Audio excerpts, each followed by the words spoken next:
दिसंबर की बर्फीली रात थी। सरजू अपना ढाबा बंद कर रहा था।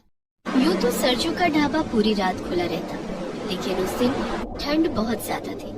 सरजू के पास पहनने के लिए कोई गर्म कपड़े भी नहीं थे, इसलिए उसे बहुत ठंड लग रही थी। सरजू शहर के हाईवे पर अपना छोटा सा ढाबा चलाता था। ठंड के मौसम में रात में वहाँ से कुछ ही गाड़ियाँ गुजरती, लेकिन सरजू के ढाबे पर बन रही गरम गरम चाय को देखकर सभी गाड़ी और ट्रक वाले सरजू की दुकान पर चाय पीने के लिए जरूर रुकते थे, जिससे सरजू की थोड़ी बहुत कमाई हो जाती थी और जैसे तैसे गुजारा हो रहा था। उस रात जब सरजू अपना ढाबा बंद कर रहा था, तभी वहाँ एक गाड़ी आकर रुकी।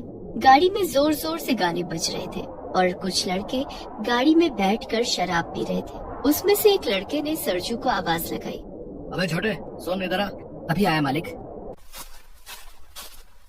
जी मालिक। देख, हमें जोरों की भूख लगी है। तेरे ढाबे पर खाने के लिए जो भी है जल्दी से ले आ। सरजू उस वक्त ढाबे पर अकेला था। उसने देखा तो ढाबे पर आलू पराठे के अलावा कुछ भी नहीं था। प्लेटों में आलू पराठे लेकर उन लड़कों के पास आया। जब उन लड़कों ने आलू पराठा खाना शुरू किया तो पराठे थोड़े ठंडे थे और उन्होंने सरजू को फिर आवाज लगाई, अबे इतनी ठंड में तो हमें ठंडे पराठे खिला रहा है। मालिक, ये पराठे मैंने अभी अभी बनाए हैं। ठंड बहुत ज्यादा पड़ रही है ना, तो मालिक इसलिए पराठे जल्दी ठंडे हो जाते हैं। अबे हमें बेवकूफ बना रहा है? ये पराठे तूने बहुत पहले ही बना कर रख लिए होंगे, तभी इतने ठंडे हो गए। इतना कहकर उस लड़के ने आलू पराठा सरजू के मुंह पर फेंक दिया। ये आप क्या कह रहे हैं मालिक? आप लोग शराब के नशे में हैं, इसलिए मेरे साथ बदतमीजी कर रहे हैं। क्या कहा? हमें बदतमीज बोल रहा है? अबे तेरी इतनी हिम्मत, ठंडा पराठा खिलाकर हमें अकड़ दिखा रहा है? हमसे जबान लड़ाएगा? भाई ये बहुत ठंड हो गई है ना, इसलिए इसके पराठे ठंडे हो गए हैं। आओ हम मिलकर इसके पराठे को गर्म कर दें। और इतना कहकर उन सभी लड़कों ने सरजू की खूब पिटाई की और सरजू के ढाबे पर शराब छिड़क कर ढाबे में आग लगा दी। उसमें से एक लड़के ने सरजू से कहा, ले हमने आग जला दी है, अब कर ले अपना पराठा गरम। और सभी लड़के जोर जोर से हंसने लगे। अपने ढाबे को अपनी आंखों के सामने जलता देखकर सरजू उन लड़कों के आगे हाथ जोड़कर गिड़गिड़ाने लगा, ये क्या कर रहे हैं मालिक? ऐसा मत कीजिए, मैं गरीब आदमी हूँ। इस ढाबे के सहारे किसी तरह से अपने परिवार का पेट पाल रहा था। लेकिन सरजू के गिड़गिड़ाने का उन लड़कों पर कोई असर नहीं हुआ और सरजू का ढाबा धू धू करके जल रहा था। देख, अब तेरे सारे पराठे गर्म हो गए होंगे। तुझे बहुत ठंड लग रही होगी ना? जाके आग ताप ले, जा। बेचारा सरजू रोता बिलखता अपने ढाबे को जलता हुआ देख रहा था। कुछ ही देर में ढाबा पूरी तरह से जल चुका था।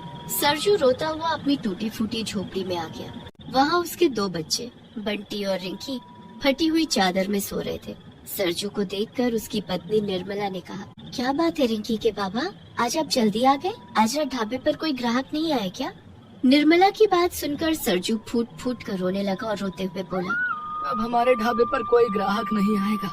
आप ऐसा क्यों कह रहे हैं? हमारे ढाबे पर ग्राहक क्यों नहीं आएगा भला? हमारा ढाबा तो रात भर खुला रहता है और वहाँ मुसाफिरों को गरम गरम चाय मिल जाती है। सरजू ने रोते हुए निर्मला को सारी बात बताई। ढाबा पूरी तरह से जल जाने की बात सुनकर निर्मला बहुत परेशान हो गई। अब हम क्या करेंगे?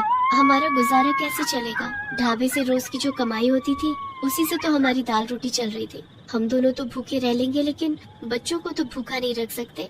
और कजरी भी तो है, उसका चारा कहाँ से आएगा? सरजू और निर्मला के पास एक गाय कजरी थी, जिसके दूध से ही सरजू अपने ढाबे पर चाय बनाता था। मुझे तो कुछ समझ नहीं आ रहा है रिंकी की माँ। ढाबा खोलने के लिए हमने जो कर्ज लिया था, अभी तो वो भी नहीं चुकाया। सब कुछ ठीक चल रहा था, लेकिन न जाने भगवान हम गरीबों के साथ ही ऐसा क्यों करता है। अब रोने से कुछ नहीं होगा, धीरज रखिए। ऊपर वाला कोई ना कोई रास्ता जरूर दिखाएगा। हम कुछ न कुछ बंदोबस्त कर लेंगे। लेकिन हम क्या करेंगे? हमारे पास तो नया ढाबा खोलने के लिए पैसे भी नहीं है। अब हमें कर्जा कौन देगा? इस बारे में हम कल सोचेंगे। अभी रात बहुत हो गई है, आप सो जाइए। सरजू और निर्मला के पास ओढ़ने के लिए एक चादर भी नहीं थी। दोनों ठंड में कपकपाते हुए सोने की कोशिश करने लगे। थका हुआ सरजू तो सो जाता है, लेकिन निर्मला की आंखों में नींद नहीं थी। वो रात भर यही सोचती रही कि अब आगे क्या होगा, उनका गुजारा कैसे चलेगा। ये सब सोचते सोचते कब सुबह हो गई, निर्मला को पता ही नहीं चला। और कजरी के रंभाने की आवाज सुनकर वो उठकर झोपड़ी के बाहर आई। कजरी, तूने भी आज सुबह सुबह ही गोबर कर दिया। अब इस ठंड में सबसे पहले गोबर साफ करना पड़ेगा। निर्मला कजरी के गोबर को उठाकर कचरे में फेंकने ही वाली थी कि तभी उसे कुछ ध्यान आया। ये गोबर तो बड़ा काम आ सकता है। जब इस गोबर से घर लीप सकते हैं तो ढाबा क्यों नहीं बना सकते। निर्मला ने कजरी के गोबर को एक जगह रख दिया और उसने सरजू को जगाया। रिंकी के बाबा उठो, हमारी कजरी ने गोबर कर दिया है। तो उसे साफ कर दो ना, मुझे क्यों जगा दिया। अरे मैं क्या कह रही थी, हम कजरी के गोबर को इकट्ठा करके गोबर का ढाबा बना सकते हैं। निर्मला की बात सुनकर सरजू तुरंत उठकर बैठ गया और बोला, क्या गोबर का ढाबा? लेकिन गोबर का ढाबा कैसे बनेगा? अरे हम जंगल से कुछ बांस, लकड़ियाँ और घास फूस ले आएंगे और उससे ढाबे की दीवार खड़ी कर देंगे और फिर उन दीवारों पर मैं गोबर का लेप लगा दूंगी, जिससे ठंडी हवा ढाबे के अंदर नहीं आएगी। गोबर से ढाबे का चूल्हा भी बनाया जा सकता है। हमारा ढाबा बिना खर्चे के बनकर तैयार हो जाएगा और हमें किसी से कर्जा भी नहीं लेना पड़ेगा। निर्मला की बात सुनकर सरजू बहुत खुश हो जाता है। अब सरजू रोज जंगल जाकर कुछ बांस, लकड़ियाँ और घास फूस इकट्ठा करने लगता है। इधर निर्मला कजरी का गोबर इकट्ठा करने लगती है। सरजू और निर्मला ने मिलकर ढाबे वाली जगह की साफ सफाई की। उसके बाद दोनों लकड़ी, बांस और घास फूस की मदद से ढाबा बनाने लगे। इस काम में बंटी और रिंकी भी उनकी मदद करने लगे। कुछ दिनों के बाद, रिंकी की माँ, हमारे ढाबे की दीवार तो बनकर तैयार हो गई है, अब तुम इसमें गोबर का लेप लगाना शुरू कर दो। हाँ रिंकी के पापा, मैंने कजरी का गोबर इकट्ठा कर लिया है और अब बहुत सारा गोबर इकट्ठा हो गया है। मैंने आज ही ढाबे की दीवारों पर गोबर का लेप लगाना शुरू कर दूंगी। निर्मला ने ढेर सारे गोबर में थोड़ा सा पानी मिलाकर उसका लेप तैयार कर लिया और अपने ढाबे की दीवारों पर चारों तरफ से गोबर का लेप लगाने लगी। अरे वाह, ढाबे की दीवारों पर गोबर का ये लेप बिल्कुल सीमेंट की तरह लग रहा है। इससे हमारा ढाबा मजबूत भी हो जाएगा। लगभग 2 दिन की मेहनत के बाद निर्मला ने पूरे ढाबे को गोबर का ढाबा बना दिया। उस ढाबे की दीवारों पर निर्मला ने गोबर से फूल, पत्तियां और छोटी छोटी चिड़िया बनाकर उसे एक खूबसूरत रूप दे दिया। निर्मला ने ढाबे के अंदर गोबर का एक चूल्हा भी बना दिया। अब गोबर का ढाबा बनकर तैयार था, जो देखने में भी बेहद खूबसूरत लग रहा था। सरजू ने एक बार फिर से अपने ढाबे की नई शुरुआत की। ढाबे के पास से गुजरने वाले राहगीर ढाबे की खूबसूरती देखकर फिर से सरजू के ढाबे पर रुकने लगे और चाय नाश्ता करने लगे। साथ साथ राहगीर सरजू के ढाबे की तारीफ करने लगे। सरजू का ढाबा चर्चा का विषय बन चुका था। दूर दूर से लोग उसके ढाबे की खूबसूरती देखने आने लगे। अरे ये तुमने नया ढाबा बनाया है क्या? जी मालिक, ये गोबर का ढाबा है। ये ढाबा मेरी पत्नी निर्मला ने बनाया है। इसे बनाने में हमें 1 रुपए भी खर्च नहीं करना पड़ा। अरे वाह भाई वाह, और देखने में ये ढाबा काफी सुंदर भी लग रहा है। तुम्हारी पत्नी के हाथों में जादू है भाई, तभी तो तुम्हारे ढाबे पर पहले से भी ज्यादा ग्राहक आ रहे हैं।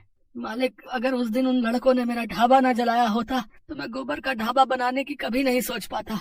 फिर सरजू ने उस राहगीर को उस दिन की सारी घटना बताई। ओह, बहुत बुरा हुआ भाई तुम्हारे साथ, लेकिन कहते हैं ना कि हर बुराई में कुछ अच्छाई छिपी होती है। तुम्हारे गोबर के खूबसूरत ढाबे को देखने के लिए यहाँ से गुजरने वाला जो है ना, हर राहगीर ढाबे पर रुकता है और तुम्हारे ढाबे पर चाय नाश्ता करके जाता है। क्या तुम मेरे लिए भी ऐसा ही एक ढाबा बना दोगे? मैं तुम्हें इस काम के लिए अच्छे पैसे दूंगा। ये ढाबा जो है थोड़ा सा अलग हटकर है, शहर के महंगे रेस्टोरेंट को भी मात दे रहा है ये।